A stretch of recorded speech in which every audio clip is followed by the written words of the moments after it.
लड़की बेहद गरीब थी, फिर भी उसने अपने जन्मदिन पर सहपाठियों को एक आलीशान क्रूज पर बुलाया और करोड़ों की तरह महंगे तोहफे बांटे। घमंडी स्कूल क्वीन को यकीन हो गया कि लड़की किसी बड़े अमीर परिवार की बेटी है, इसलिए उसने लड़की की जिंदगी छीनने के लिए बॉडी स्वैप सिस्टम इस्तेमाल करने का फैसला किया। लेकिन उसे नहीं पता था कि लड़की इसी पल का इंतजार कर रही थी, क्योंकि स्कूल क्वीन का शरीर असल में उसी लड़की का था। दरअसल लड़की असली में सॉन्ग परिवार की बेटी थी। 10 साल पहले समर कैंप के दौरान किसी ने उसे बेहोश कर दिया था। जब उसकी आंख खुली तो उसने अपने सामने एक गांव की लड़की को देखा। लड़की डरकर पूछने लगी कि उसे क्यों अगवा किया गया, लेकिन गांव की लड़की हंस पड़ी। उसने दोनों के हाथ काटे और लड़की को कसकर पकड़ लिया। जैसे ही दोनों के हाथों का खून मिला, दोनों की आत्माएं और शरीर आपस में बदल गए। इसके बाद गांव की लड़की अमीर परिवार की बेटी बनकर उसके माता पिता के साथ चली गई और असली लड़की पहाड़ों में हमेशा के लिए छोड़ दी गई। जिंदा रहने के लिए लड़की ने बहुत संघर्ष किया और बाद में पहाड़ के नीचे एक बार में वेट्रेस का काम करने लगी। 1 साल बाद पुलिस ने बार पर छापा मारा। कुछ लुटेरे भागते समय चोरी किए गए गहने वहीं छोड़ गए। लड़की ने मौका देखकर सारे गहने चुरा लिए और उन्हें बेचकर 1 करोड़ रुपए जुटाए। फिर वह कोरिया गई, सर्जरी करवाई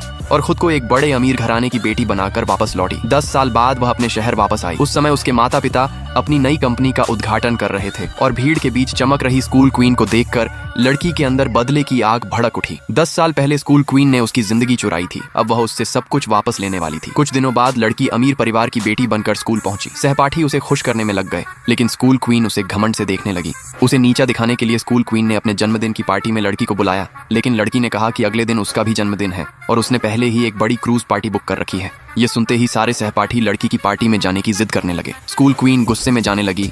तभी लड़की ने उसे रोककर कहा कि उसने उसके लिए एक बेहद महंगी घड़ी गिफ्ट में तैयार की है और अगर वह चाहे तो पार्टी में जरूर आए। ये सुनते ही स्कूल क्वीन लालच में आ गई और निमंत्रण स्वीकार कर लिया। अगले दिन सभी सहपाठी क्रूज पर पहुंचे और वहां की शानदार सजावट देखकर दंग रह गए। स्कूल क्वीन अंदर ही अंदर जल रही थी, क्योंकि उसके अपने जन्मदिन से ज्यादा चर्चा लड़की की पार्टी की हो रही थी। तभी लड़की ने नौकर से घड़ी मंगवाई। एक सहपाठी ने तुरंत पहचान लिया कि वह घड़ी लाखों की कीमत वाली है। सभी लड़की की अमीरी की तारीफ करने लगे। काफी सोचने के बाद स्कूल क्वीन ने वह घड़ी रख ली, क्योंकि उसके माता पिता ने उसे कभी इतना महंगा तोहफा नहीं दिया था। पार्टी खत्म होने के बाद सारे सहपाठी चले गए। तब लड़की ने अपने आसपास मौजूद नौकरों और कर्मचारियों को पैसे देकर विदा किया। असल में वे सब किराए के कलाकार थे और घड़ी भी किराए पर ली गई थी। सबके जाने के बाद लड़की अकेले किराए के छोटे से कमरे में वापस लौटी। उसने सावधानी से अपनी ड्रेस टांगी और मोबाइल में घड़ी के कैमरे से स्कूल क्वीन पर नजर रखने लगी। उधर स्कूल क्वीन के माता पिता उसका जन्मदिन मनाने के लिए साधारण केक लेकर इंतजार कर रहे थे, लेकिन स्कूल क्वीन के दिमाग में क्रूज पर देखा गया शानदार 8 मंजिला केक घूम रहा था।